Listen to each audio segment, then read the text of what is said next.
The house party had filled Crestwood Hall with noise and cut glass, and the kind of laughter that cost money to produce. Nora Phillips moved through it like a current through still water, careful and unseen. A tray of correspondence balanced in her gloved hands. 3 letters for the Morning Post, one sealed and addressed in the Earl's own hand to a Mr. Aldrich of Gray's Inn. She had noted the name when she collected the tray from his lordship's study, the way she noted everything quietly, without expression, without anyone observing her notice. The library was the shortest route to the front hall, and she took it. Philip Alden was already there. He was standing at the long mahogany table, turning over a volume he had not been reading, and the moment she entered he set it down and looked at the tray with an expression that was almost casual and entirely deliberate. He was 32 years old and handsome in the way that required regular maintenance, and he had spent the whole of the house party performing a particular kind of ease for the assembled guests. "I'll take those," he said. Nora's hands did not move. "His lordship asked me to see to the correspondence personally," she said. The words were level. She had made them level. Philip's eyes fell on the sealed letter. The smallest contraction crossed his face, quick as a blink. He extended his hand with the patience of a man accustomed to compliance from people below him. "It does not require a maid's personal attention," he said. "She is only a maid.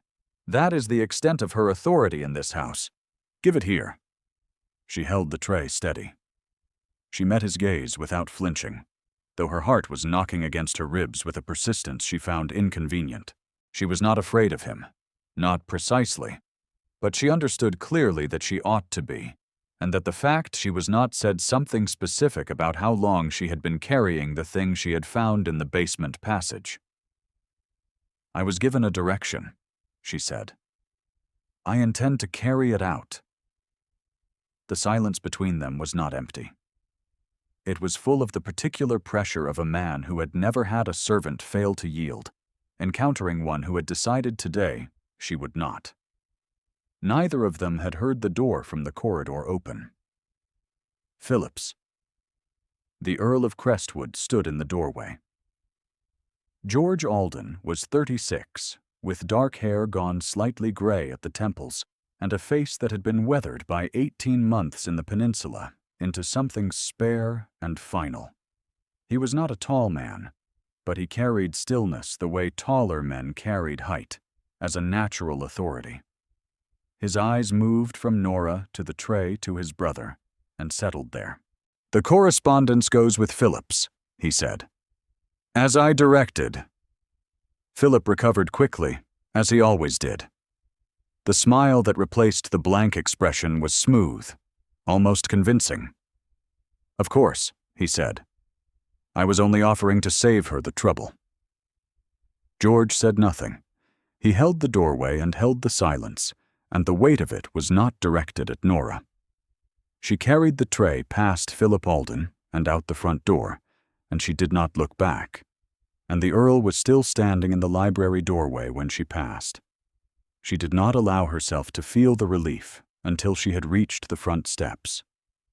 Nora had come to Crestwood 11 months ago, at the end of a difficult spring. Her father, Thomas Phillips, had been the schoolmaster at the village of Fenton in Somerset.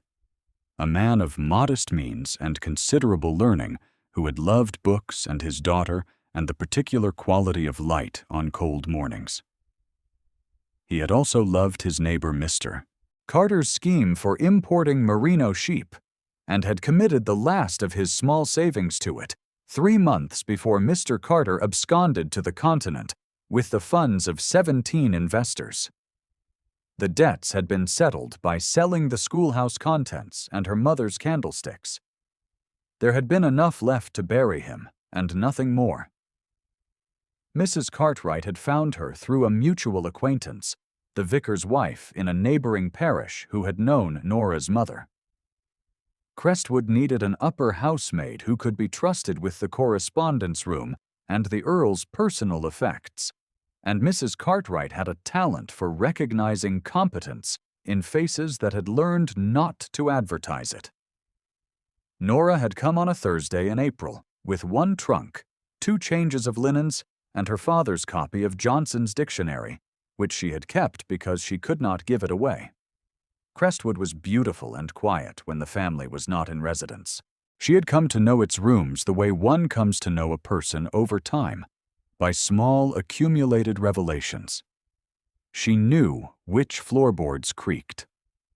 She knew the draft that came through the east passage on mornings when the wind was from the north. She knew that the Earl's study always smelled of cedar and ink. She knew when the account ledgers were out and when they were put away, because Mrs. Cartwright had trusted her with the correspondence room.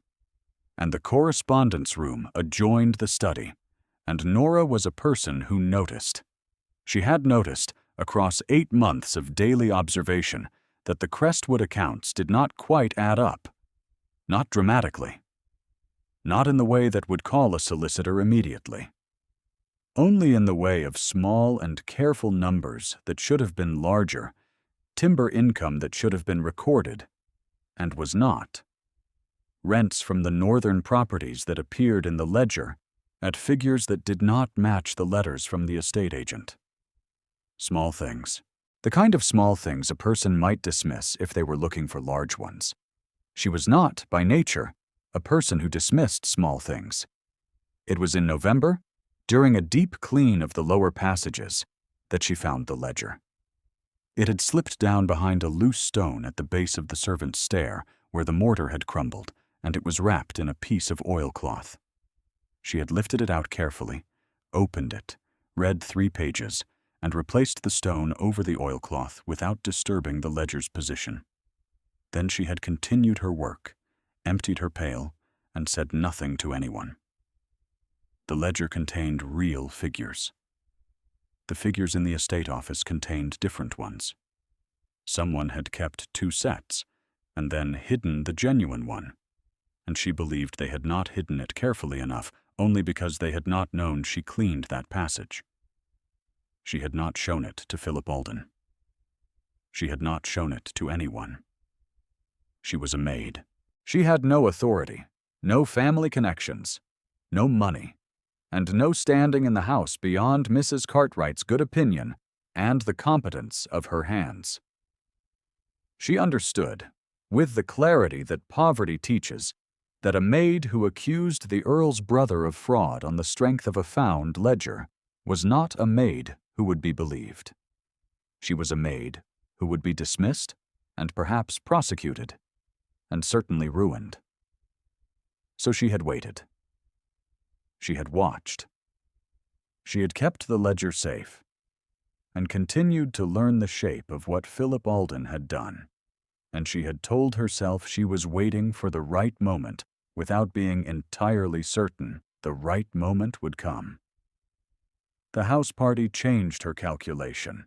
The Alden family gathered twice yearly at Crestwood, in summer and in late autumn, and the composition of the autumn party this year had included, for the first time, a man named Aldrich, who had arrived without fanfare on the second evening and taken a room in the east wing. He was in his late 50s, with a solicitor's careful eyes, and he had brought a leather document satchel that he kept with him. Nora had noticed him the way she noticed everything, and she had noticed, in particular, that he and the Earl had spoken privately 3 times, always in the study, always with the door closed. She believed the Earl already suspected his brother. She believed he had called for the solicitor to begin the work of confirming what he suspected. And she believed, watching Philip's hand reach for the sealed letter on her tray, that Philip suspected it too. The question was whether either of them would reach the answer before Philip had the chance to make the ledger disappear. The answer to that question, she had decided when she picked up the tray that morning, was going to depend on her. The house party had the rhythm of organized gaiety, all of it proceeding in the long reception rooms and on the lawns where autumn had not yet stripped the gardens bare. Lady Margaret Sefton held court near the drawing-room fire each evening, which was where the party found itself between dinner and the card tables, and she held it with the practiced competence of a woman who had been trained to occupy the center of a room.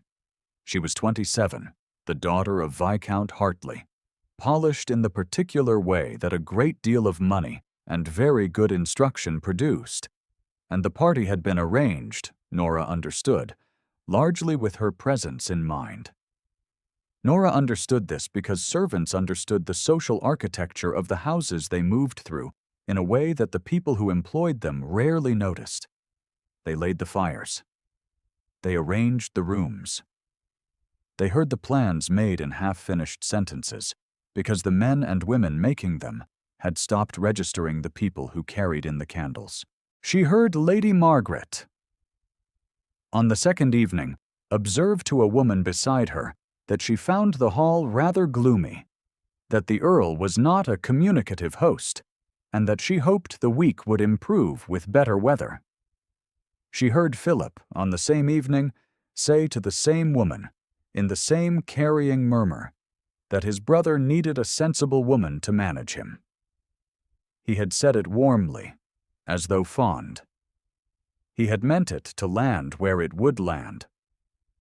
The Earl was not, in Nora's observation, a man who needed managing. He was a man who had been hollowed out by a specific grief he had not yet been able to name aloud, and who had retreated behind the kind of rigid composure that keeps a person upright when they no longer trust the ground beneath them. She had seen this before, in the weeks after her father's death. In the face she had shown the solicitor who came to settle accounts. In the voice she had used to say yes, of course, to every new reduction, as though it were the most natural thing in the world. She recognized the Earl's composure because she had worn one very like it. The first time they were alone together was 3 days into the house party, on a Tuesday morning when the other guests had taken the carriages out toward the Folly, and the Earl had not. Nora was in the library with a chamois cloth and a second-floor window that was in need of attention, and he came in from the corridor and stopped when he saw her. "I can return later, my lord," she said. "Stay," he said. "I will not be long." He crossed to the writing table and began sorting through the papers there, and she continued working, and neither of them spoke for several minutes. It was the particular silence of two people engaged in separate tasks in the same room, not the silence of two people who have nothing to say. She was aware of the precise location of him in the room the way she was aware of a fire's heat, as a warmth that registered before the rational mind named its source. He said, without looking up, "Aldrich tells me the Northern Ledger entries do not match the reports submitted by the estate agent for the past 3 years." She was very still. "Yes, my lord," she said. He looked up. He studied her face with the patient attention of a man who had learned to read terrain. "You have known this," he said. It was not a question. "I have had occasion to notice certain discrepancies," she said carefully. He turned to face her fully, and the light from the window was behind her, which meant she could see his expression clearly, and he could see hers. And what she saw in his face was not the anger she had been braced for. It was a kind of recognition, and beneath it, exhaustion, and beneath that, something that might have been relief. "How long have you known?" he said. "Since November last." The small silence that followed was the sound of a man making a calculation he had been dreading. "Why did you not come to me?" She met his gaze. "I had no standing to accuse a member of your family of fraud, my lord. I had a found ledger and a housemaid's word. I waited to understand what was in front of me before I said anything that could not be unsaid." He looked at her for a long moment. He said very quietly, "Where is the ledger now?" "Somewhere safe." "Keep it there," he said. He turned back to the writing table. His hand rested on the papers without moving. "Until I ask you for it." She said, "Yes, my lord," and returned to the window, and the room was quiet again. But the silence had changed. She worked with the chamois cloth, and she did not look at him, which required something she did not have a name for. She was aware of the precise location of him in the room the way she had always been aware of him, as a warmth and a weight. And she had always attributed this awareness to something practical, to the natural attention a servant pays to the movements of the person she serves. She was no longer certain that attribution was entirely honest. He stood at the writing table and turned through the papers there, and she could hear the quiet sound of them. And once he said something in a low voice that was not addressed to her. A single word she did not catch, and she did not ask him to repeat it. When he left, some 10 minutes later, he paused at the door for a moment. She did not turn around. She heard the pause, the half-moment of stopped breath, and then his footsteps down the corridor. And only then did she lower the cloth and press her palm flat against the cold glass of the window. And breathe.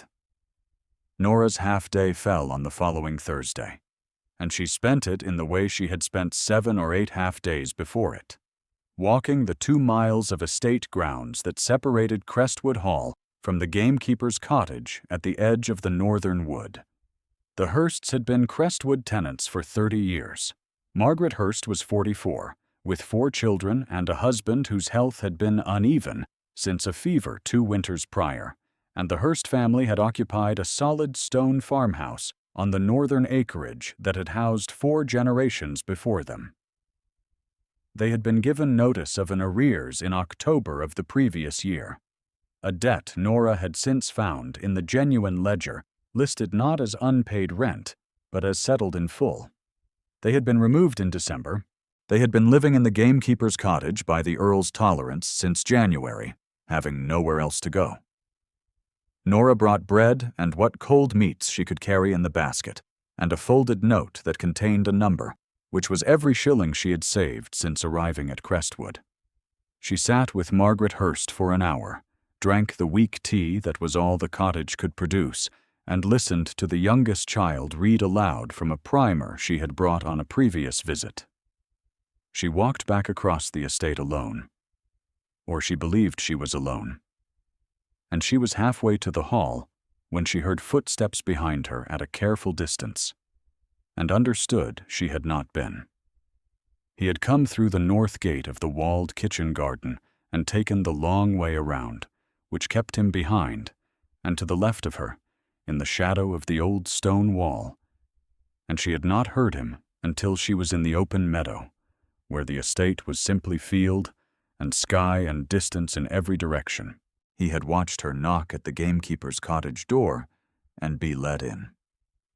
He had stood outside in the cold for an hour and watched the light in the small window.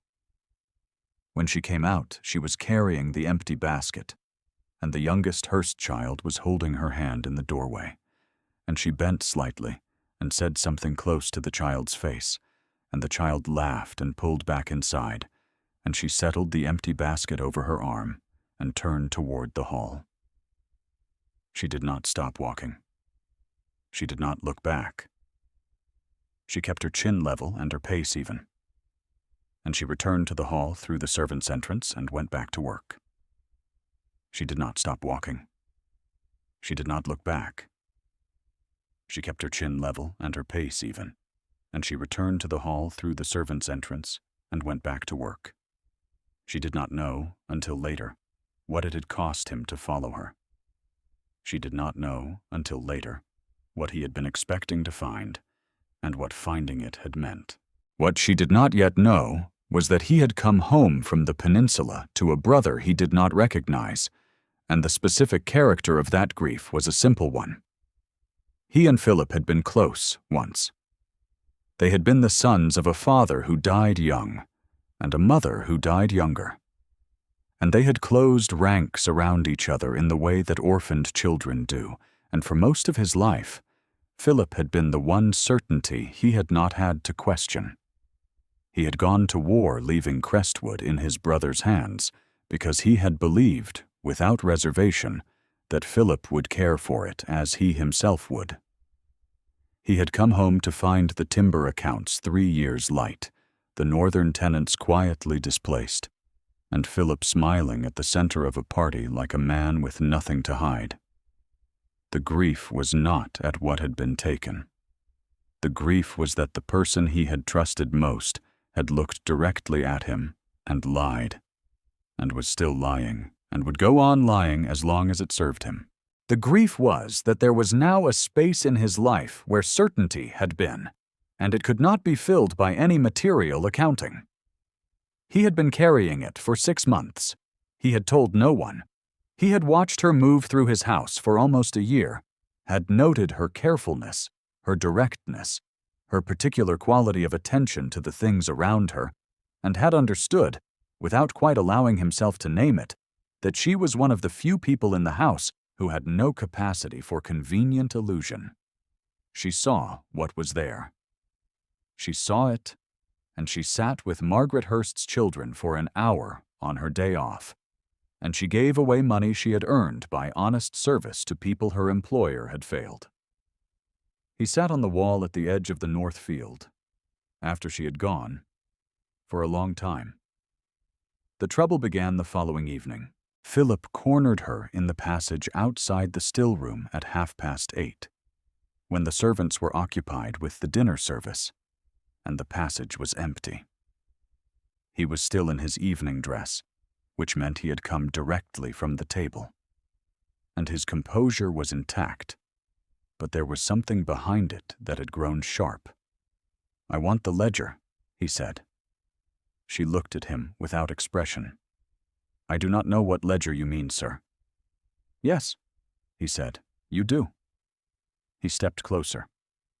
He was not a violent man in the physical sense.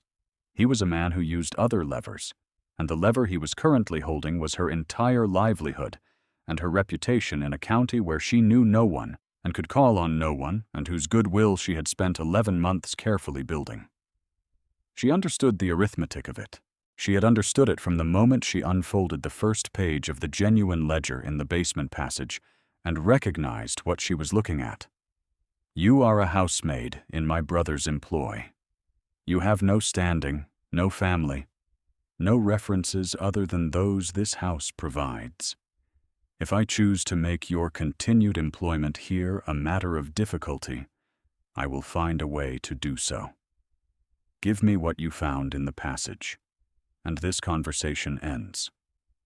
She held very still and thought of her father, who had given his last savings to a man he trusted and then apologized, on his deathbed, for not having been more careful. She thought of the account ledger, safe in its oilcloth.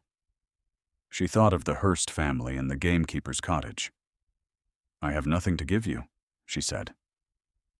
He looked at her for a long moment. Something behind his eyes made a quiet assessment. "You are only a maid," he said, and his voice had gone entirely flat. "I suggest you remember what that means." He turned and walked back toward the dining room, and she waited until the sound of his footsteps had faded before she let out the breath she had been holding. The campaign against her began the next morning. It was skillfully done, as she had expected it would be. Philip Alden had the kind of social intelligence that functioned best at close range, and he applied it across the following 2 days with precision. He said nothing directly against her.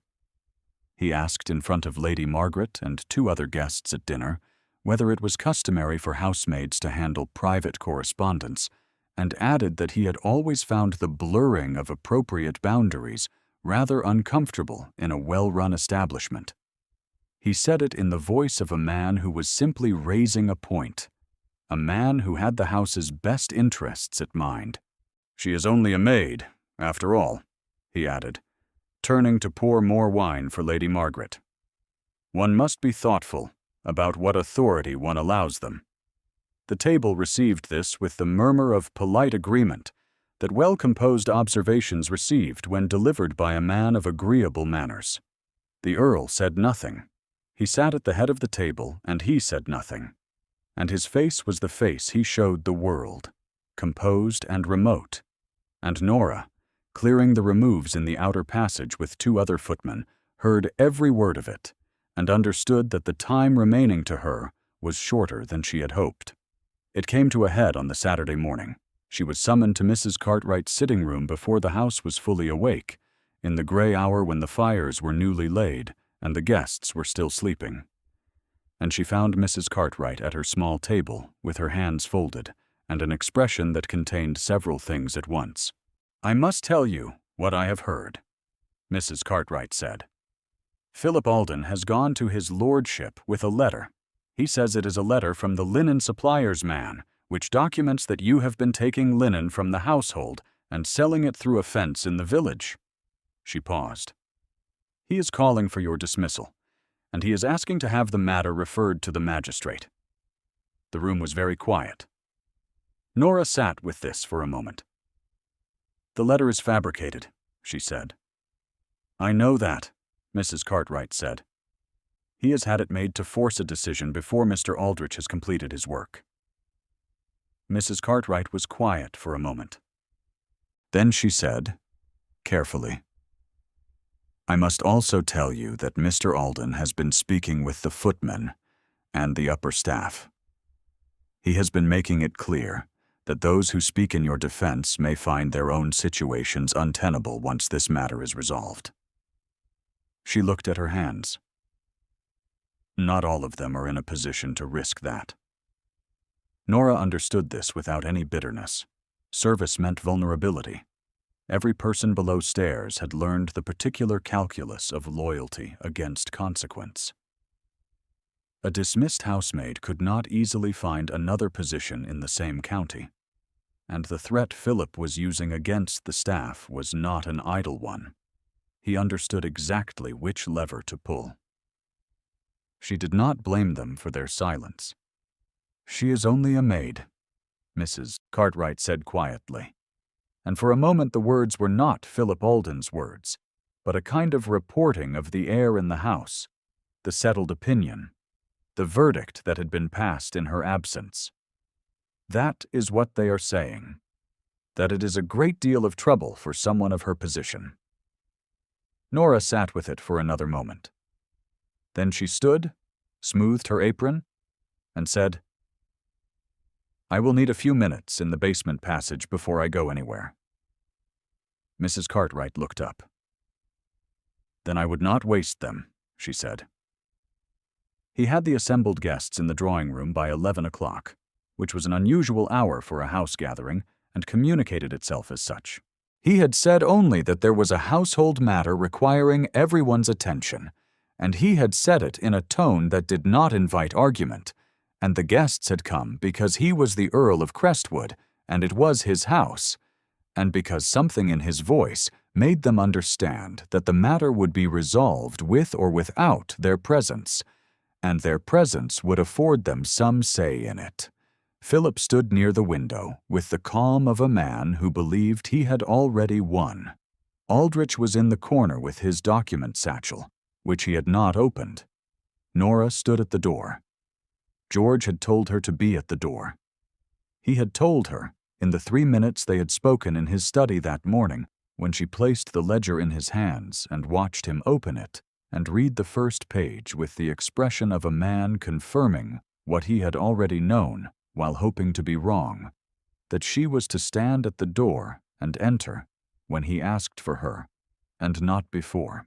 He stood at the center of the room, and he said, to the assembled guests and his brother, that there was a question of the estate accounts which required settling, and that he had asked Aldrich to present his findings. Aldrich presented them. He did it in the dry, thorough manner of a man who had spent 30 years in the law and trusted evidence over performance, and the findings were these. The Northern Estate Ledger in Philip Alden's stewardship over the 3 years of Lord Crestwood's military service showed systematic falsification of timber revenues, rental incomes, and tenant arrears totaling nearly £4,000. The genuine ledger, which had been located within the hall, confirmed these discrepancies in full. The Hearst family had been removed from their tenancy on the basis of a fabricated arrears. The room was entirely quiet. Philip's composure held for longer than she had expected. He turned from the window, and his expression was still smooth. And he said that this was a serious allegation requiring more than a solicitor's word, and that the ledger in question might itself be a fabrication, and that the question of how it had come to be in the house was itself worth examining, and that the entire matter had been raised, he believed, by a disgruntled servant with cause to malign him. George said, "Phillips." She entered. She walked across the drawing room and set the ledger on the table in front of Aldrich. And she stood straight, and she did not look at Philip Alden. Lady Margaret said, from her chair near the fire, in the clear, carrying tone of a woman who considered the matter already settled, "I am not sure what this servant's role in a private family matter can possibly be. Surely whatever evidence she claims to have found is secondary to the family's own assessment of the situation. She is only a maid." The room waited. George Alden turned to look at Lady Margaret Sefton with the particular quality of attention that had silenced junior officers in 2 campaigns. "Her name is Miss Phillips, and she stays," he said. 12 words. He had said them without raising his voice, without turning to the room, without any performance of authority beyond the fact of his presence. The sentence landed in the silence the room had made, and it was complete in itself, because it carried inside it the precise weight of what he was refusing. Lady Margaret did not reply. Philip looked at his brother and read in his face what was there. His composure did not collapse with any dramatics. It did not shatter or fragment. It simply ceased. He looked for a moment like what he was, a man who had been caught, who had known he might be caught, who had not quite believed it until now.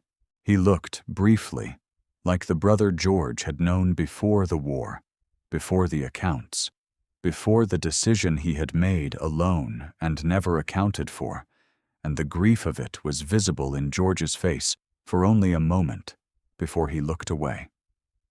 The room itself changed its posture. Lady Margaret's hand had gone still on the arm of her chair. 2 of the older male guests had turned slightly toward each other in the way that men do when a situation has resolved and they are adjusting their understanding of how they had read it. The fireplace crackled. No one spoke. Aldrich completed his work in the following hour. The documents Philip had used to assert Nora's theft were examined and found to be forgeries, which surprised no one who had been paying attention. The guests dispersed with the quiet efficiency of people who wish to be elsewhere before an unpleasant conclusion becomes final. Philip Alden left Crestwood the following morning. He went to the continent, which was customary for younger sons who had created difficulties for themselves, and the matter was handled without a magistrate and without a public proceeding, and without anything that would make it into the papers. George had seen to that with the same thorough precision he applied to everything, and Nora understood that the mercy in it was for the brother, not for himself, and that it cost him something to extend it. The house was quiet after the guests departed. It was the particular quiet of a place that had been loud and was now restoring itself, and Nora found that she was exhausted in the way she had been exhausted in the weeks after her father's death. Not from labor, but from the sustained effort of holding herself upright under sustained pressure. She went to bed early. She woke before dawn. She dressed in the gray light and went downstairs and out the servants' door, and she walked across the east grounds in the November cold because she had found, over the past year, that the Crestwood grounds at dawn were one of the few places that restored her to herself. The grass was still silver with frost. The sky was the particular pale color that preceded the sun, and the great stone pile of the hall rose behind her as she walked away from it. She heard him before she saw him. He was walking from the direction of the stables, in his riding coat, without a hat. He slowed when he saw her, and then he continued toward her. and they stood in the cold, silver morning at a proper social distance that felt, under the circumstances, slightly absurd. "You could not sleep either," he said. "No, my lord." He was quiet for a moment. "I have been thinking about the Hursts," he said. "Yes, my lord. I intend to restore the tenancy. I intend to make whole what was taken from them." "I am glad," she said. Another quiet. A heron crossed the pale sky at the far end of the east meadow, slow and deliberate, and they both watched it. "Miss Phillips," he said. She turned to look at him. "George," he said, "when we are not in company." She studied his face. It was the face she had watched for 11 months, and she had learned to read it in the way she had learned to read the house, by accumulation, by small revelations. What she read in it now was something that had been there for some time, without a name. "Nora," she said. Something shifted in him, small and irrevocable, the way a lock shifts when the correct key meets it. She felt the cold air on her face and the frost-stiff grass under her feet. And she felt something else also, the particular warmth of standing near a person whose presence her body had catalogued with an attention she had not authorized, whose voice she had learned the register of, whose hands she had observed at a distance more times than she could count. She stood very still, and the heron was long gone, and the sky was brightening. And for the first time in a very long while, she let herself feel the full weight of what she had been holding at arm's length. "I have been wanting to ask you something," he said. She waited. "I have been wanting to ask," he said, "whether you would be willing to remain at Crestwood.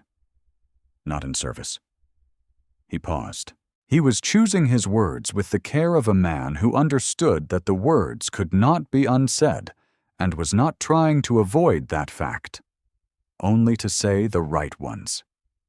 "I am asking whether you would consider staying in a different capacity, whether you would consider, in time, with proper attention to convention and to your own wishes in the matter, whether you would consider becoming mistress of this house." The frost was cold under her feet, and the sky was lightening east, and Nora Phillips stood in the grounds of Crestwood Hall and looked at the Earl of Crestwood, and felt, in her chest, the particular sensation of a weight she had been carrying for so long. She had forgotten it was weight finally being set down. "I would need to give notice to Mrs. Cartwright," she said. He looked at her. The corner of his mouth moved. "Yes," he said. "I expect you would." She looked back at the hall, which rose behind them in the cool morning light. And then she looked at him, and she said, "Then yes. If you have stayed until the end of Nora's story, you know something the house party did not. That trust, built in the ordinary dailiness of honest work, is steadier than blood, and rarer. If her story moved you, leave a word below. It means more than you know." They walked back to the hall together as the sun came over the east field, not quite side by side, because convention required its distances, but close enough that the frost-silver grass bent the same way under both their feet. Mrs. Cartwright was in the kitchen passage when Nora returned, and she looked at Nora's face with the eyes of a woman who had been in service for 40 years and could read the fine print of any situation at a glance. "I will need to send word to my sister in Bath," Mrs. Cartwright said, "about a very capable young woman who will be requiring a new position." Nora smiled. It was a full smile, the kind she had kept in reserve for most of a year. "Tell her the young woman is in no particular hurry," she said. In the study that morning, when Aldrich had packed his satchel and the room was quiet again, George had placed the genuine ledger on the corner of his desk. It sat there now, small and battered in its oilcloth, in the place where the false accounts had lived. It was not a beautiful object, It was a practical one, the record of what had actually happened, preserved by a woman who had understood its value before anyone had asked her to.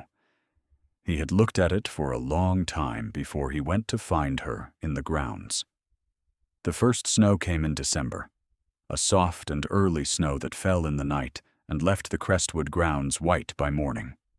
The kind of snow that muffles the world and makes even familiar things briefly unrecognizable. Nora saw it from the window of what had been the blue sitting room, and would be by spring something different, something that was hers as well as his. The Hursts had returned to their farmhouse in November, the arrears struck and the tenancy restored with a new agreement in Aldrich's careful hand. The eldest Hurst child had begun coming to the hall twice a week, at George's arrangement, to use the library, because Nora had mentioned, on a cold morning in the grounds, that the child was clever and needed books. She kept the ledger on the study desk. She did not move it. She thought it belonged there, in the place where accounts were reckoned and things were set straight, as a quiet record of what honest attention had done. The snow fell softly outside the window, and inside the hall a fire burned in the grate, and she stood in the blue sitting room of Crestwood Hall, and listened to the house settle into its own warmth, and felt at last like someone it had chosen to keep.